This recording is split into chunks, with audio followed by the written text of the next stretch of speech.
लाली लाली डोलिया सजावला आइली। लाली लाली डोलिया सजावला आइली। लागी गईले बत्तीसो कहाँ रे ललनवा।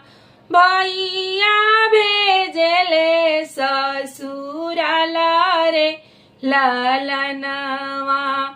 भैया भेजले ससुराल रे ललनवा। आम के रोवाले से भिजेला आचरवा। आम के रोवाले से भिजेला आचरवा। पापा के रोवाले दुआर रे ललनवा। भैया भेजले ससुराल रे ललनवा। लाली रंग डोलिया सजावला आइली। चाचा भेजले ससुराल रे ललनवा। चाची के रोवाले से भिजेला रसोइया। चाची के रोवाले से भिजेला रसोइया। चाचा के सिरवा के पागरे ललनवा।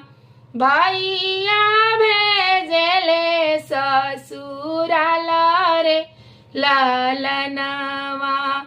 लाल रंग डोलिया सवारला आइली। लागी गईले बत्तीसो कहाँ रे ललनवा।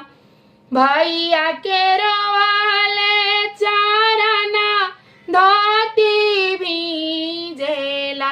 भाभी के रोवाले दलन रे ललनवा। भाभी के रोवाले दलन रे ललनवा। दीदी जे रोवेली धई आकावरिया। दीदी जे रोवेली धई आकावरिया।